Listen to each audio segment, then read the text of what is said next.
So I'm going to tell you the story about how I got involved with cops when I was in high school. This all started when I crashed my 2004 Toyota Corolla S. The S stands for sports car. I was out of luck affording a new car, and I already owed a lot of money on the last car, so I didn't have a whole lot of resources, you could say, to go buy a new car. But what I did have was a friend who, well, he was really more of a coworker. I used to work at the Salvation Army Croc Center back in Omaha. I had an old coworker named Isaac whose parents owned an old Tahoe. It was a 1997 Chevy Tahoe LT. The LT means it was the highest end of the Tahoe line in 1997. It had leather seats, heated seats, the whole 9 yards. Isaac's parents only drove this four-wheel drive SUV in the winter, and winter was just ending. I knew it was my chance to get this truck off their hands. After haggling with Isaac and his parents for a week or so, I finally was able to haggle them down to $1,500. I knew what I was getting myself into by buying this brick on wheels. The speedometer didn't work, the gas gauge didn't work, the engine was misfiring, the two front wheels had different sized tires, the alignment was all out of whack, the inside door handles wouldn't even open. The plastic around the steering column was all broken, so you could see wires all over the place. But I mean, this thing was dope. No rust, no dents, aggressive exhaust, tinted windows, and the paint was perfect. And most of all, the four-wheel drive still worked. Now that I think of it, it had over 200,000 miles on it. I think I overpaid for it. Anyways, so I just bought this car and I didn't have plates on it yet. When I drove it around, I had the papers and insurance and documents saying I just bought it, so I didn't break the law. When you buy a used car, there's like this 30-day grace period from the time you buy it to when you can go to the DMV and get your plates, and I was taking advantage of that. But that wasn't the only thing I was taking advantage of. You see, my old high school, Burke High, had a parking lot, but you could only park in there if you paid to park in there.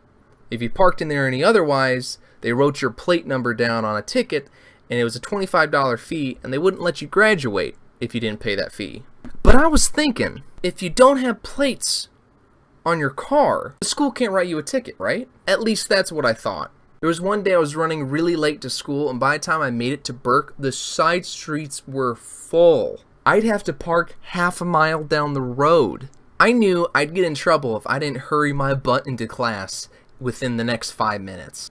So I decided I was just going to park in the school's parking lot, thinking that I wouldn't get in trouble because, well, I don't have plates, so they can't write me a ticket. I thought I was so freaking clever. I literally thought I had just cheated the system in not paying for parking. But oh, was I wrong. I was so wrong.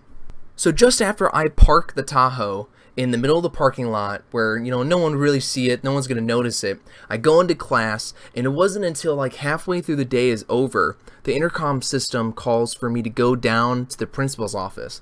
I was thinking, this is weird. But by the time I got my books and bags together and I was going to walk out the class, Officer Clark, the resource officer for Burke, came out of the door and said, "You need to come with me."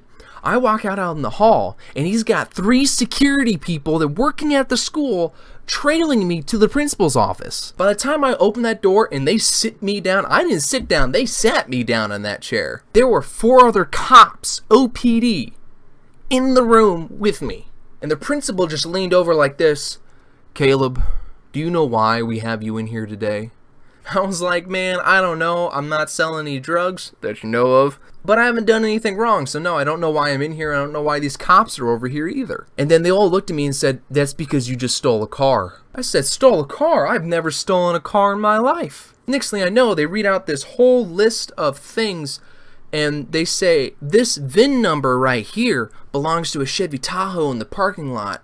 And their security cameras see you speeding into the parking lot, parking, and running inside. There's no plates on it. It's not registered to anyone but the previous owner. And we don't think you bought that. We think you stole that. Because you see, when we went to go look into your car, we couldn't get in. It was locked.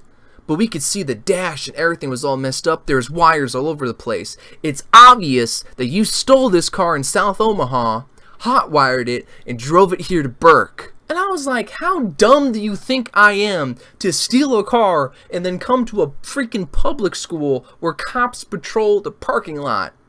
Now, I will say I'm pretty dumb because I decided I was going to park it without plates or having it registered in the school parking lot because I thought I wasn't going to get a ticket, but I wasn't dumb enough to steal a car and do that. So they're accusing me of all this stuff, and I said, look, call the DMV.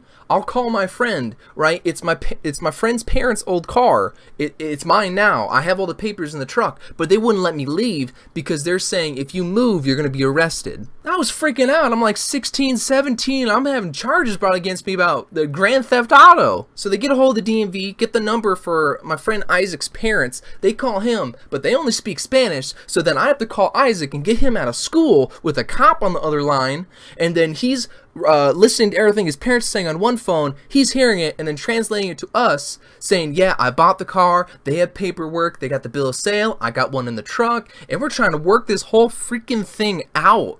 But they weren't believing me. Eventually, I had to pull out the keys, and they took the keys from me. We had to go out to the Chevy, and I had to unlock it, pull out all the documents, and say, oh, look, man, this is everything. I just bought it. I was running late, so I just parked it in the lot. I just got it, so I didn't, I made up this whole thing about how, oh, yeah, you know, I had an old parking pass, but I lost it when I crashed my old Corolla, so, you know, blah, blah, blah, blah. Long story short, they ended up just cutting me some slack and said, all right, well, here's a 30-day pass to park in the lot. You need to go get this registered right now after school as soon as possible. Get plates, get it registered, and you can bring it back here, and you'll be fine. Don't do it again, you moron. I was, oh my gosh, I was freaking out hardcore. I thought I was about to go to jail because I just bought some hunk of junk truck. Jeez. And then after that, I just kept parking in the lot until I actually got a ticket because that 30-day little free pass they gave me expired. And that came to haunt me when it came to graduation day. And they're like, hey, kid, you got $25? I'm like, no, what for? And they're like, because you owe a $25 parking ticket from 6 months ago. I'm like, all right. So I threw $25 at them. I got to graduate. Man, that is crazy. So the lesson to learn here is that when that happens, you need to get the plates, you need to get it registered, make sure you got everything set up and it's good to go before you park somewhere where cops can get you.